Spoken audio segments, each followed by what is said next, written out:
So one of the things as part of family school that we do obviously is learn more about each other's faiths, which helps build that sense of community and also enables us to coexist.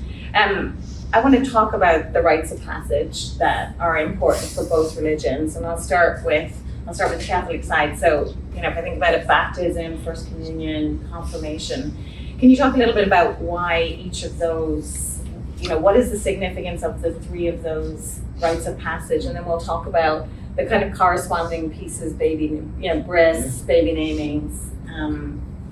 But why is baptism so important? Maybe we'll take it one by one. So baptism is important.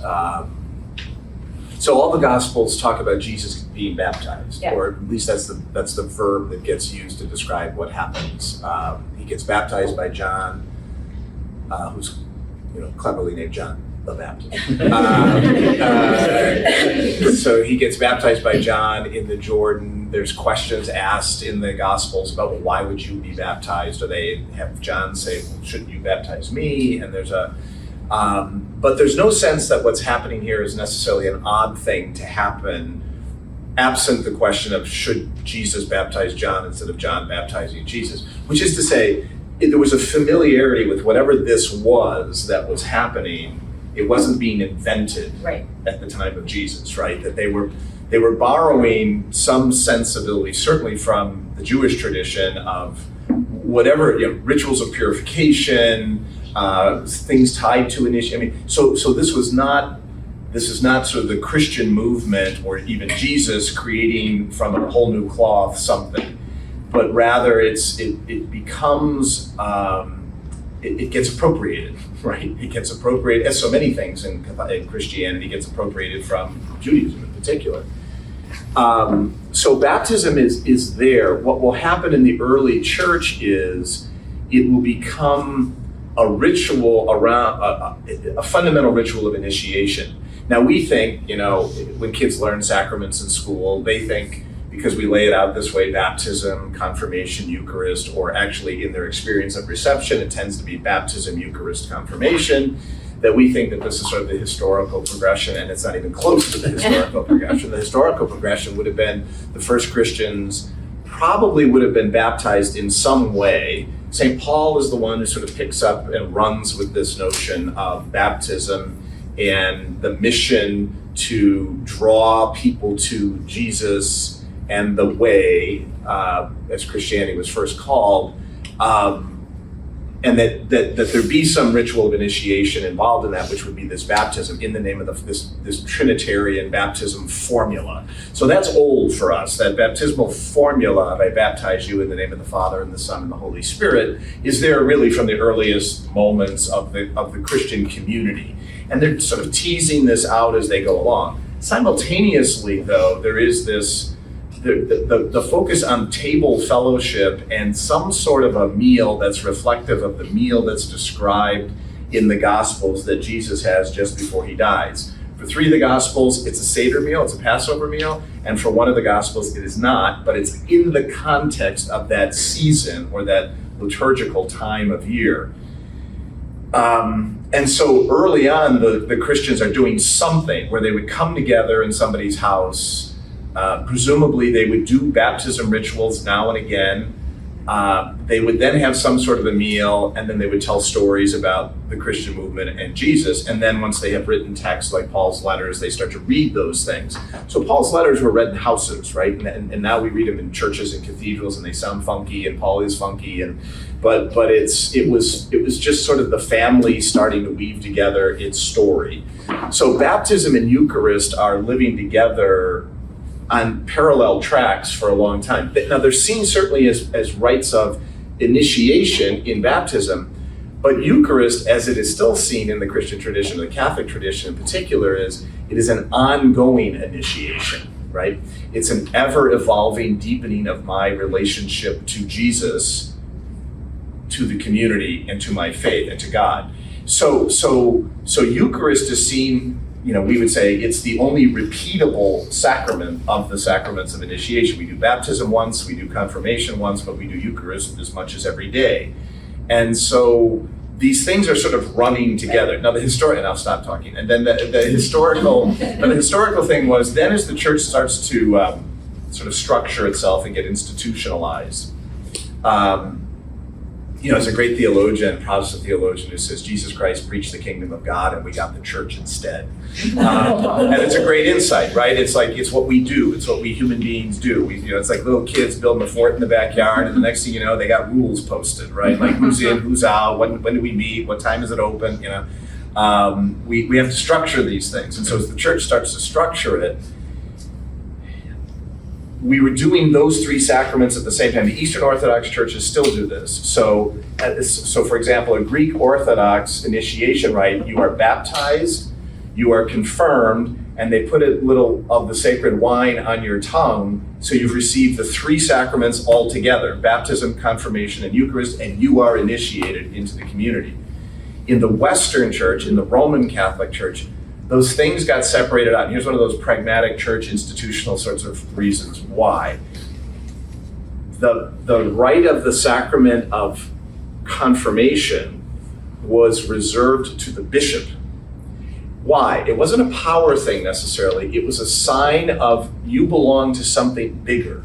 You belong to this big geography of church that goes beyond your little church or your community or your family.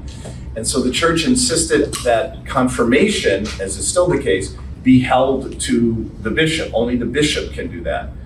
So they got practical, and they said, well, we can do baptism and Eucharist here in the parish. We'll wait till the bishop shows up, and then we'll gather all the people that need to be confirmed and get them confirmed. So it was really contingent just upon the availability of a bishop. And those bishops had to travel. And as the church got bigger and they had more turf, they didn't get there as often. And so they would just do it when the bishop came. And they'd sort of look around and say, who wasn't confirmed yet? Okay, he's going to be here next Tuesday. We're going to do the confirmation. So it got separated out, right. And confirmation sort of lingers in Catholic family squabbles, not biological families, but like institutional family squabbles. There are theologians who say, Catholic theologians who have they say confirmation is a sacrament in search of a theology because it's lost something of its punch and relevance. Some will say, oh, it's sort of pulled out like a bar mitzvah or bat mitzvah. It's an adult claiming of the faith.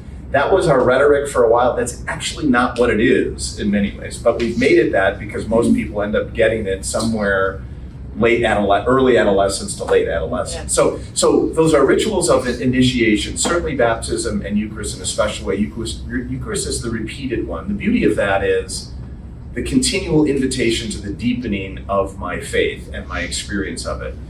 I think our faith and spiritual traditions at their best are not linear.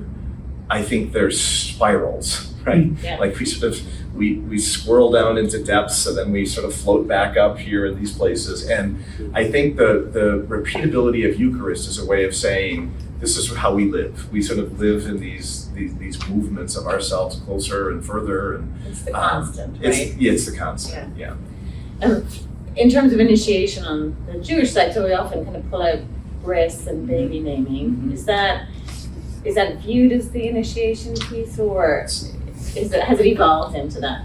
It's an interesting question. So I think one of the differences I've always thought, and I could be wrong because I don't fully understand baptism, obviously, but in Judaism, the bris, it starts with bris. Yeah. Baby naming is sort of a modern invention. Yeah.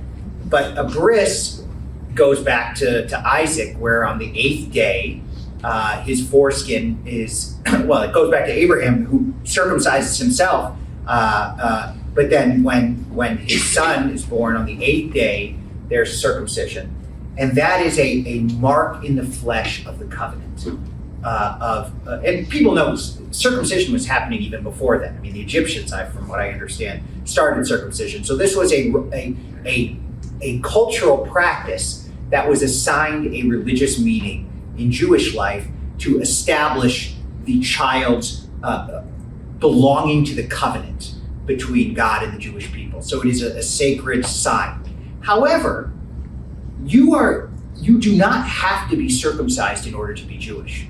You are Jewish, and because I have members of my synagogue and interfaith families who don't want to do circumcision.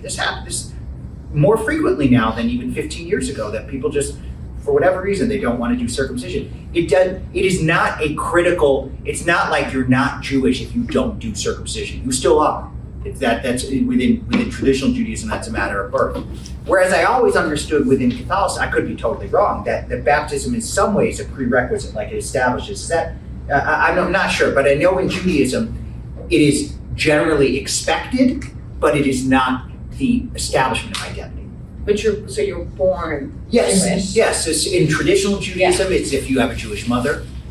Within modern liberal Judaism, it's if you're raised that way, if you have certain practices. Now, what those are, that's vague. Like that. So wait, one second, I want to interrupt you for a second. So are you born Catholic, or do you have to be baptized in order to be Catholic? You're not born Catholic in the sense that, as Rabbi Evans is describing, Yeah. what it means to be born Jewish. Yeah. No, you are not. Yeah. Is baptism the prerequisite, as it were, to calling yourself Catholic or Christian? Yeah. From a legalistic perspective, it is. So, for example, when somebody comes and wants to be married and they You say, ask for "I'm that. Catholic," Yeah. the first thing we ask for is, "Will you send us your baptismal Yeah. certificate?" Yeah. It's also the church's very clever way to find out if you've ever been married before too, because your church of baptism in the Catholic tradition is your church of record. So every sacrament you receive in a church, they inform your church of baptism. So there's a register kept in your church of baptism. So when I got ordained a priest, they wrote back to my baptism church and said he's now been received holy order. So Yes. it was our medieval way of keeping track of I had no idea. But to Yeah. close the loop, there's some really interesting theology that's emerged, especially in the last 200 years or so, where Catholics have begun to articulate some movement on that. And so, for example, we'll talk about the baptism of desire, or the baptism of fire, which is our metaphoric ways of suggesting someone could be living a very Christian life and never have heard of Christianity. Mm-hmm. Right? Yeah. So is it possible? And the answer is like, yeah, and this isn't just Christian proof texting to say, Yeah. see, they're really Christian. Yeah. But it's rather there's a familiarity here, and so there's a more porous wall between you've been baptized Catholic or not. Yeah. But technically, legalistically, yes, baptism is something you have to elect into. You're not born Catholic. Right, and that's really interesting too, because many of us come together, and I was going to bring up the whole when you go to get married, you have to choose your baptism officer, and you're like, well, why? So I'm glad you cover that one. I think that does point to, there is an ethnic aspect to Judaism. There's a peoplehood aspect. And I think that's a difference between Judaism and Catholicism.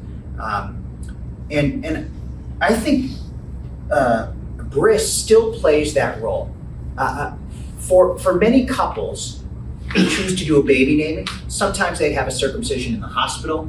That's often very, very frequent. And they'll have a baby naming later. Yeah. What is actually, and that's, I think, for many families, that's fine. What I've noticed really produces the most kind of cultural tension is when there isn't a bris altogether. Like I had a wonderful family in my synagogue where the parents were both Jewish. Actually, it wasn't an interfaith. They decided they didn't want to do a baptism, and they didn't want to do they didn't want to do a baptism. They didn't want to do a bris, and the grandfather of one of them was just distraught. I mean, he was, I did some counseling with him. I mean, talked. We ended up doing a baby naming, and everyone kind of got through it, but it was more out of the cultural. He was worried on a cultural level. What does it mean that my grandson doesn't have a bris? Right. Then and the parents, they were totally comfortable with it, but it was. So I'm trying. It's less a religious rite in many dimensions than a cultural practice, and I think that's true in a lot of Jewish things. That's true, and that speaks to the fact that Judaism begins as a people, as the children of Abraham, not as a religion. The religion is part of it, but the peoplehood aspect is almost primary. So then maybe I'll fast forward. I'll skip communion for a minute because there's a constancy to it. That's when you get out right before the announcements. But I will skip forward to confirmation and bar mitzvah, because it feels to me that confirmation is, because of the way it's evolved, it is, I'm going to say, it's not that it's not as important as a bar mitzvah, but certainly there's a significance to bar mitzvah in Judaism that perhaps has waned a little on the Catholic side, if I might. Yeah, I mean, just one last comment Yeah. on the previous question, Yeah. which I think is an interesting irony or note of history, you know, and Evan's distinction about the culture and being born in it. I mean, it's so hugely significant. The first real debate in the Christian community was about this. The first real debate, we you know, they call it the First Council of Jerusalem. It's Peter and Paul getting together, and the question is, must you be Jewish to be Christian, right? Yeah. Not could you be Christian if you were a Jew. It was, do you have to be Jewish to be a Christian? Because Jesus was a Jew. He spoke it like a Jew. He knew his Jewish tradition. He had a rabbi style about him. Lots of the people that he had gathered around him, the inner circle especially, were seemingly all Jews. And so the first big question for Christians is this something for everybody, or did he come to save this people? And the conclusion of this Council of Jerusalem is this opening up, which is, and there's an embedded decision in that, which is this is not something you're born into, it's something you elect into, right? That you would be captured, seized by, as St. Paul would say, seized by, in your imagination, in your heart, by the call of Jesus and his community to want to follow that way. So it's sort of how that plays itself out early on and where we are. Confirmation really, loses a lot of its theological oomph when it gets separated from baptism and baptism and Eucharist. It's hard, I think, for people to see it as initiation when you were baptized into it, say, as an infant. But it still has a lot of, I think, theological import. I do think there's something about it that speaks to a more adult or the individual themselves choosing this pathway. But I think that argument starts to limp when you're talking about seventh graders. Yeah. You know, the extended adolescence of our time. I was reading an article the other day where these people in England, docs and psychologists and stuff, have made this statement that adolescence now goes from 10 to 24. They weren't trying to be funny. And there's a physiological dimension to this, like the onset of puberty is coming younger for lots and lots of kids in certain parts of the world, and the delayed commitments, like life commitments from marriage to all these, so that you're now dealing with an adolescence, that period of time of self-formation that's extending to, and I stand and testify and give some evidence to that actually seeming to be true in a lot of cases. And that's not a judgment, that's just a description. But I think it's that when you talk about confirmation then as an adult claiming of the faith that was once proclaimed for me, I'm gonna do 6 baptisms at 1 o'clock next door, you know, and they're all infants, I think. And the parents and godparents will speak, we are grafting this child onto Christ, and this is the way that we're going to raise this child. Child has every right as an adult at some point to say to hell with it and walk away from it. But confirmation, you know, it was using holy oils to seal. It was to represent the gifts of the Holy Spirit, the Spirit of God coming to this person's life and inviting them and encouraging them and supporting them. It has all those sorts of elements of the gifts of the Spirit, the more self-reflective, opting in, and the affirmation of the community's role in the ongoing formation of the kid, of the individual. So I still think it has a place, but if you ask me, how would you feel about putting the 3 sacraments of initiation back together? I'd go for it tomorrow. Right. Yeah. And then I find some other way, you know, in adulthood to you know, this place is a great example of that. We have so many, or historically have had so many young adults here. And frequently their reattachment to some connection to church is their wedding here, or their baptism of children. And I think to say at that moment, like, what if there were a rite or a ritual that was you claiming this in some way? I think that'd be wonderful. Not that there couldn't be, but it would be. there could be. So similar, do you view bar mitzvah as similar to baptism in a sense, like because it's so important? I mean, it feels like bar mitzvahs are important. Well, How do you view them? it's interesting. In a traditional classical Jewish sense, bar mitzvah isn't that important. I mean, it was generally, but I'm going to say it is very important now. It's very important now. But well, I don't know, important may not be the best word. It wasn't a big deal. That's the way. Traditionally, and this is still true in many Orthodox communities, a bar mitzvah was this was the time when a 13-year-old would join his dad on the bima for a brief blessing and then go sit down again.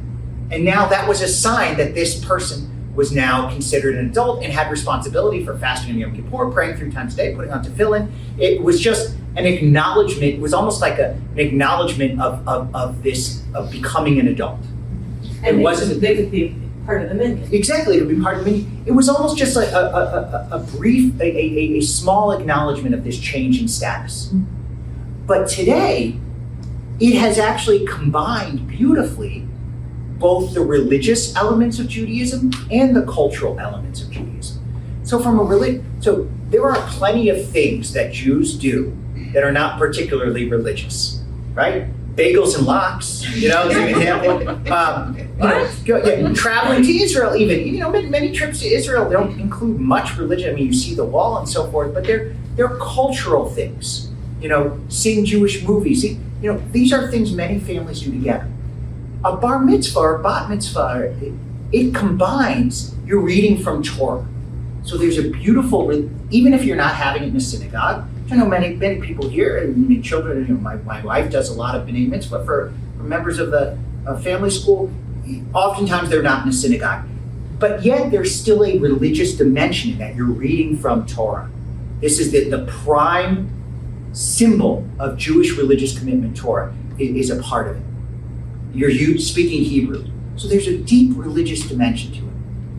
But there is also a profound cultural dimension to it. That is part of I agree, adolescence has been extended, but in general, the teenage years, it's a big change. So you're acknowledging this change, this growing human being. And then there's a party that's often, part of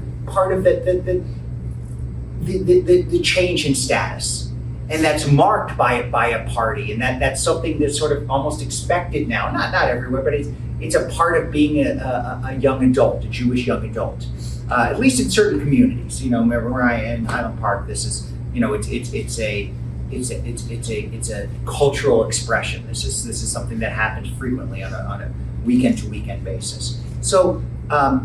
And that cultural dimension has been a part of Judaism for a long time. I mean, at my synagogue, in its early days, they actually did not have bar and bat mitzvahs because they thought it was too much an expression of American culture than a religious expression. The rabbi used to joke, it's too much bar, not enough mitzvah. Probably still true in a lot of cases.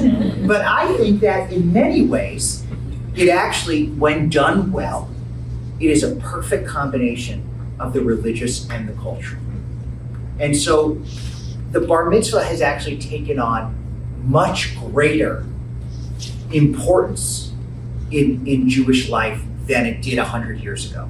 I mean, most synagogues, at least certainly Reform and Conservative synagogues, they couldn't sustain themselves without bar and bat mitzvahs. I mean, that's the reason, not always, I may be exaggerating a bit, but it is a reason many people join.